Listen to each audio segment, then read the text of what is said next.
You know, one of the most popular worship songs of our day, it calls God our waymaker, miracle worker, promise keeper, light in the darkness. I sang this song multiple times with the Barbelanardo family in the parking lot outside of Sal's hospital as he recovered from his car accident. Many of you joined us in praying for Sal and with their family. This song became a sort of anthem for their family, believing that God continues to work miracles. And many of you know that I had just the amazing privilege of being in Sal's hospital room on the actual day he went to the hospital.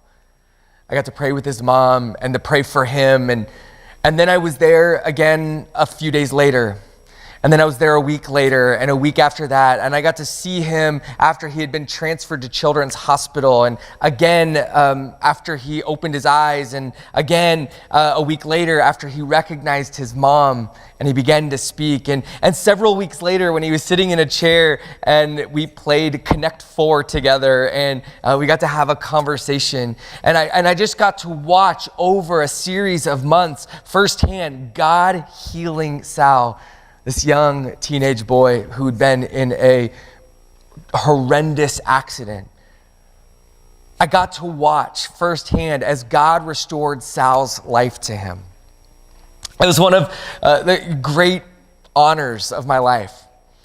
Now my daughter goes to school with him and I get to see him on campus as part of the football team, making friends, enjoying high school. Like, his recovery isn't complete by any means, but it is. But every bit of it has been a gift from God. Sal's story has become one of my, favorite or go-to stories of just seeing God as miracle worker in our day. And I wonder what your story is, what your go-to story is. When you think of God as the one who does mighty works, what's your go-to story of God showing up, doing the impossible for someone? So I want you to consider that for just a moment. Can you think of your story? And then will you find the closest child to you and tell them your story? So I see some kids, and if there's not a child within your sort of range, just tell an adult, they're just a big child. But share this story just as quickly as you can, but just what is the story of God showing up?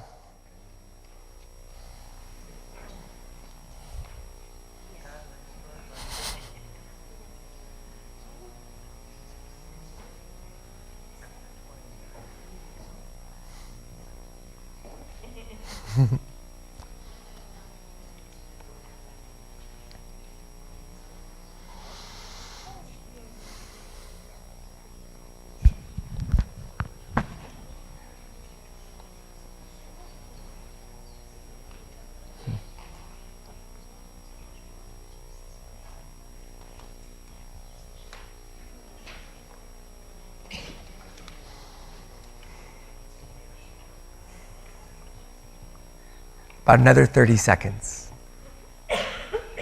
Might have to tell the short version.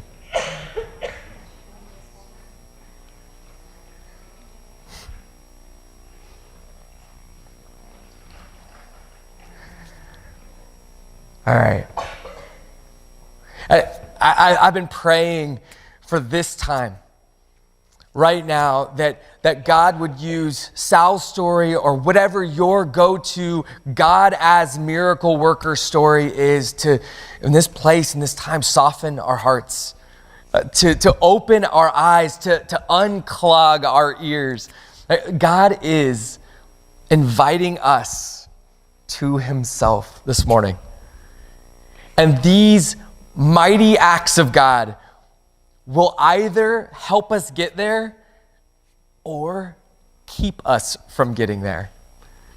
This morning, we're going to spend our time looking at, in some ways, one of the most controversial parts of Jesus' life and ministry, his mighty works. And if you didn't realize that that this part of Jesus' ministry was so controversial, then, grab onto your seats. This might be a bumpy ride. Matthew tells us that Jesus went throughout all Galilee. This should sound familiar if you've been with us the last couple weeks. This is the passage that's kind of governed the last 2 weeks together. He went throughout all Galilee, teaching in their synagogues and proclaiming the good news of the kingdom and healing every disease and every affliction among the people.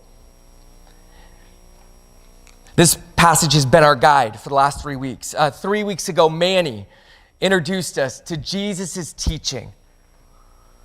Last week, we looked at the good news preached by Jesus.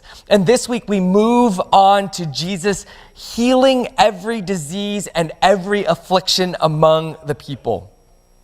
So we find this in Matthew chapter 4.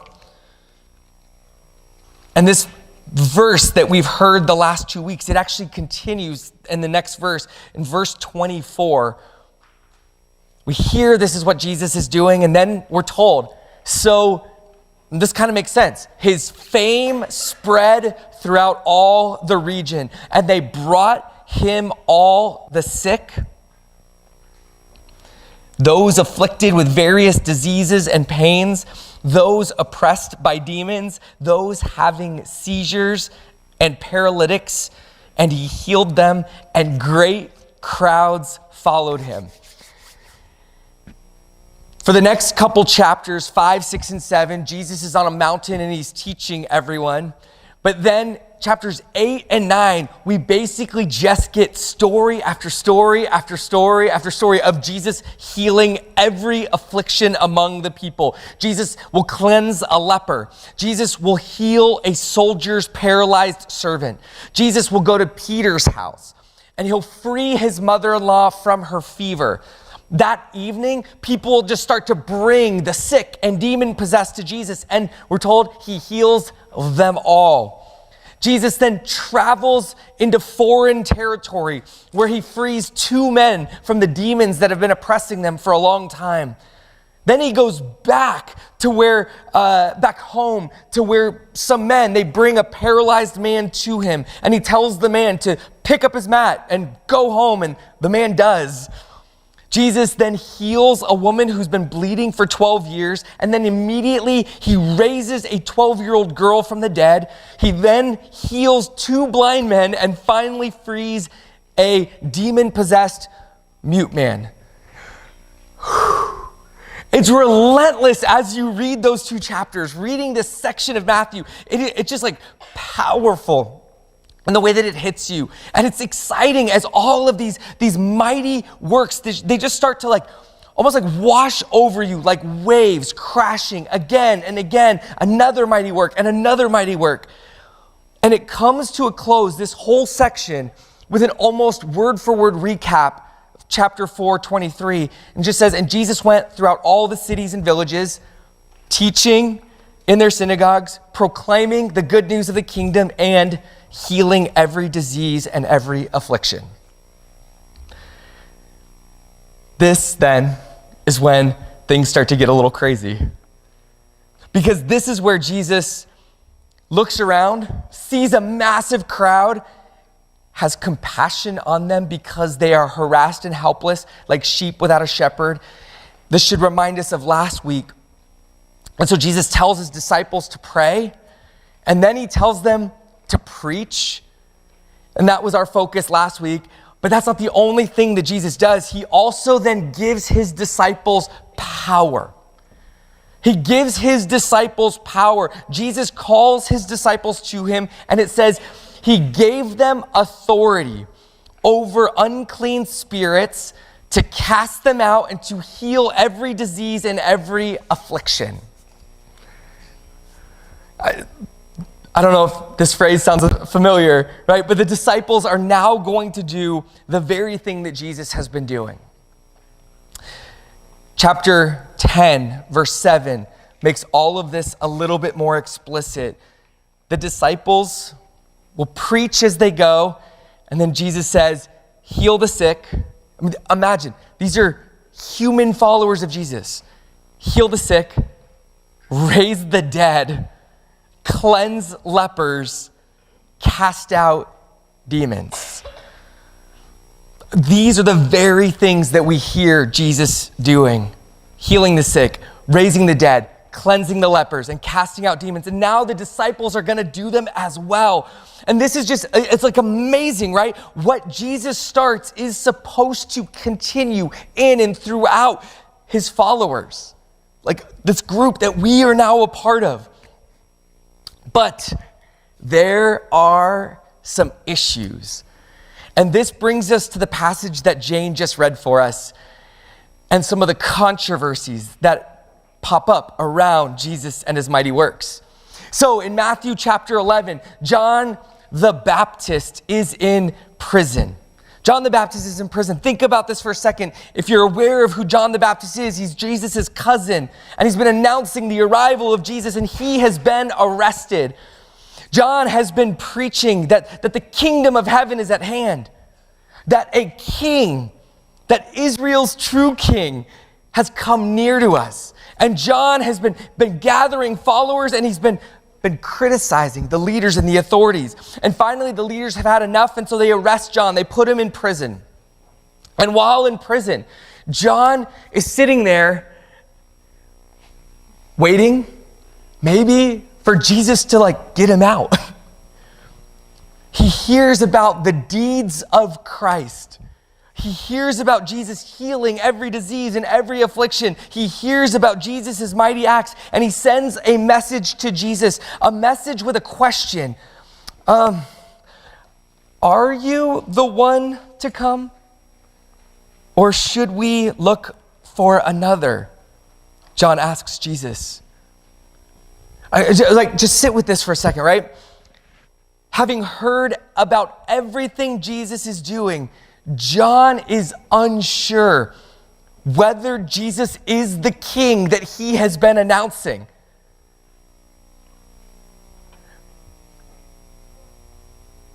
Jesus' mighty acts aren't what John seems to have been looking for.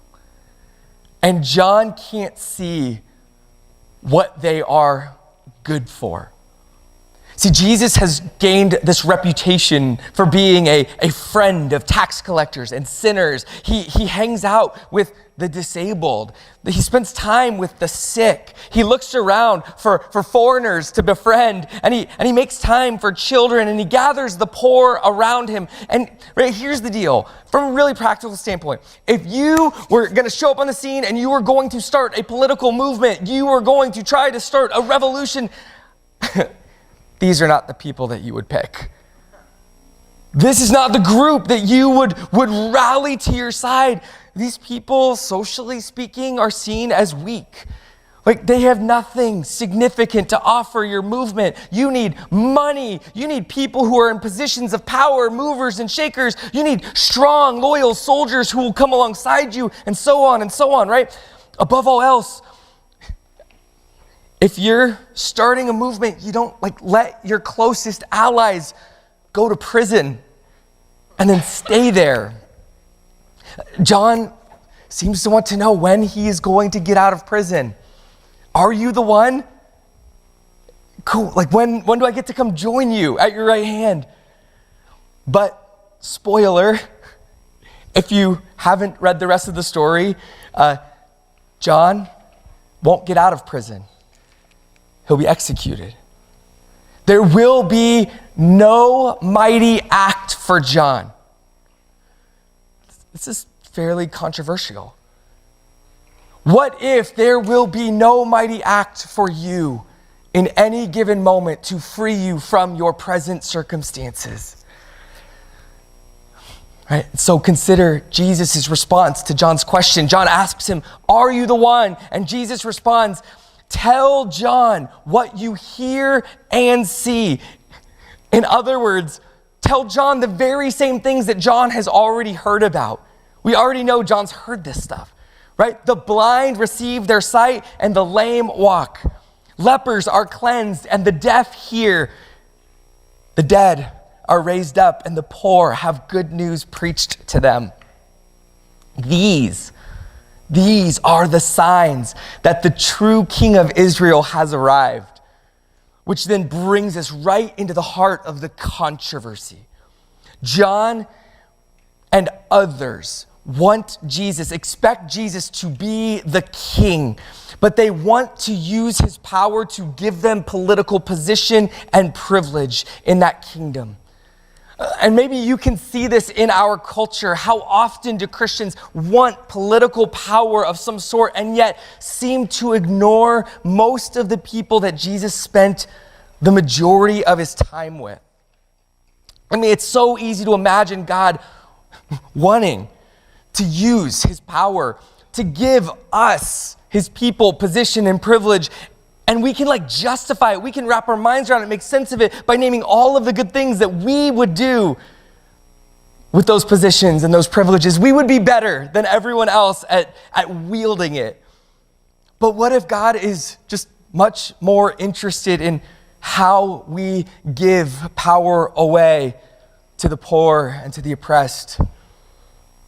So, some, like John the Baptist, want Jesus to be king, but don't like how Jesus is using his power. On the other hand, Jesus is surrounded by people who want his power, but they have no interest in him as their king. A few verses later, chapter 11, verse 20, Jesus begins to denounce the cities where most of his mighty works had been done because they did not repent. Go back to last week. The people did not realign their lives with Jesus. They did not respond to his message. They do not want him. They do not want to follow him. They only want Jesus to show up and to fix their lives. To them, Jesus is nothing more than miracle worker, genie in a bottle. They were happy to get their blessing and to get on with their lives. It's wild to consider this, right? But according to the Gospels, the places and the people who saw the most from Jesus responded the least. And so this should challenge us, right? Every time we find ourselves saying something like, if God would only show up for me in this way, if God would just do this, if he would just do that, then I would. Or the Gospels tell us that mighty acts of God are rarely enough to change our hearts. Mighty acts of God are rarely enough to change the direction of our lives. And it's actually only an experience of the love of God that's compelling enough to get us to turn and to change directions. And I've seen this reality play out over and over, and you probably recognize it, right? People healed by God's power, whether it's healed of a sickness or maybe it's addiction or maybe it's any kind of affliction. And I've seen people in the moment name God as their mighty healer, only to walk away from that moment, that experience, and completely forget what happened, forget the one who set them free. When we forget the one who has healed us, our healing is no longer a blessing, but it actually becomes a curse. It testifies against us. It announces that our blindness goes deeper than what our eyes may or may not see. Add to all of this that in some places, Jesus heals every single person who comes to him. But in other places, we're told that he could heal very few And in still other places, he doesn't seem to heal anyone. Jesus doesn't set his own cousin free. And he doesn't raise his cousin John from the dead. And so we're left with this big question of like, why some and why not others? And then on top of this, Jesus warns that there will be people who will come along and they will cast out demons and they will do mighty works and they will do all of this in God's name. And Jesus will claim to have never known some of them. And so some mighty works that we'll see are of him and some are not. Add to this one final tension that every single person that Jesus healed, every single one, all of them, every blind man, every bleeding woman, every paralytic, every demon-possessed person, even those he raised from the dead, every single one of them saw Jesus' healing undone. Every single person healed by the power of Jesus came to the end of their life, took their last breath, and they died. Even those who had been raised from the dead, like Lazarus, were raised temporarily.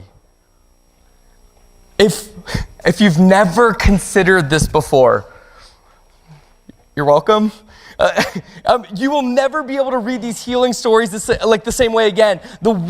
This way of reading, it will mess with you in the best possible way, because you will remember that mighty acts of God are referred to as temporary signs.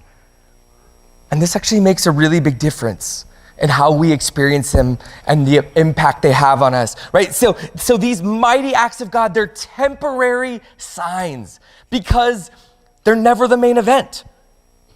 They are always pointing us to the main event.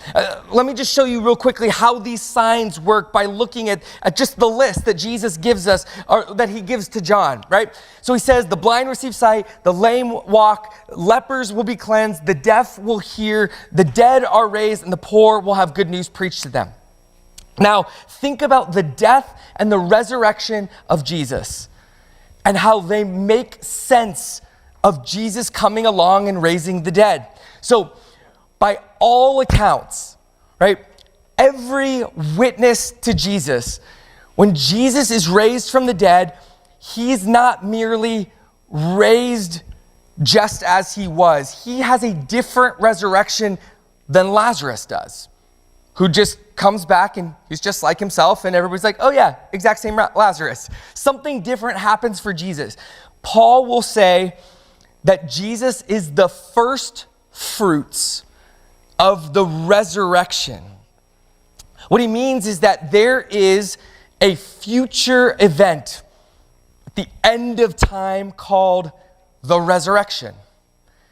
Earlier this year, our kids were learning the Apostles' Creed together, and maybe you recognize this line. We said together, we believe in the resurrection of the dead.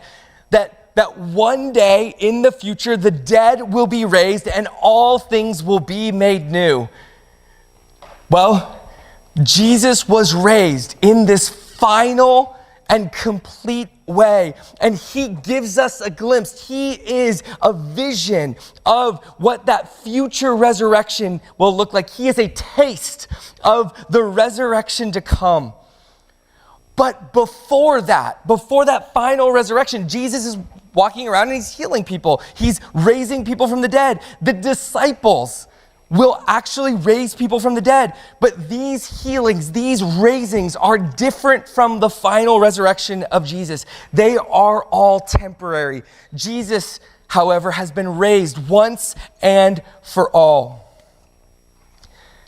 When Jesus or his disciples raise people from the dead, when God today uses a doctor to bring someone back whose heart and breathing have stopped. I have a friend who on a basketball court resuscitated somebody who had stopped breathing. Their heart was no longer beating. When God acts, these mighty acts are signs that point forward to the once and final resurrection.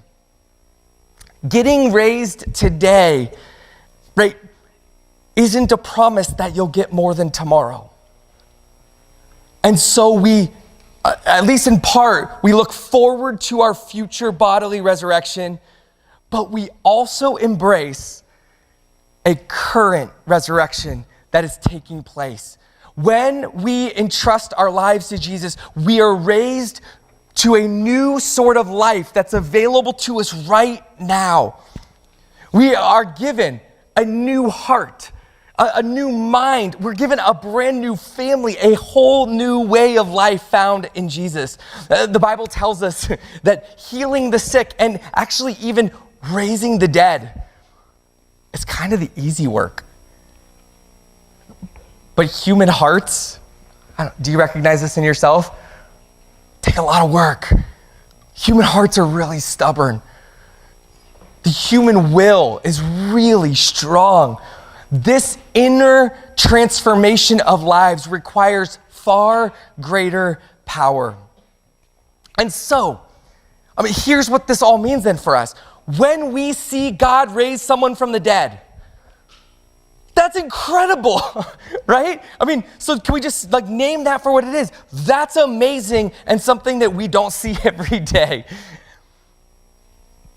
On one hand, it's a sign that we have hope for the future.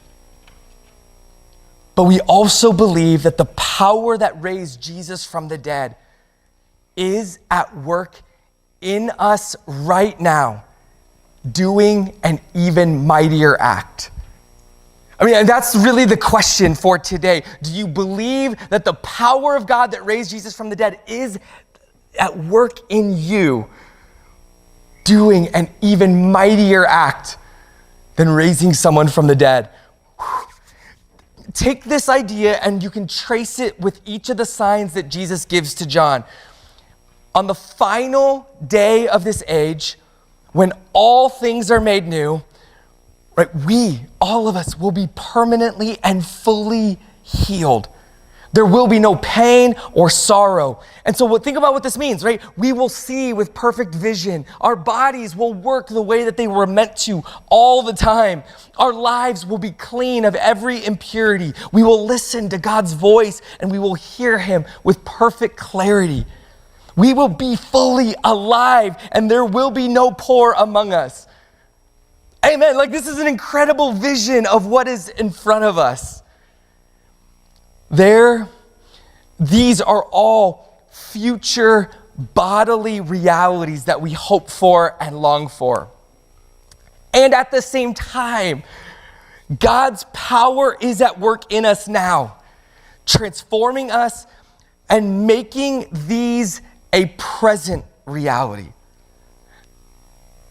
God's Spirit right now is giving us a kind of sight, a kind of vision so that we can see. Paul says this clearly, that we can know God's good, perfect, and pleasing will, that we can see it with his eyes. God's Spirit is enabling our bodies to do the things that God wants us to do. God's Spirit gets rid of the social categories or even social contagions that keep us separating ourselves from each other. God's Spirit softens our hearts and opens our ears. If you know the story of the Bible, this might be the greatest miracle, that we are able to recognize the voice of our good shepherd and respond when Jesus calls us. It's a miracle. It is a mighty act. And God's Spirit moves us to share what we have so that right here and right now, there is no poor among us. While God's mighty works in the physical world are temporary, God's mighty work in us are not. In the same way that I could tell you, right? Story after story, just like Sal's.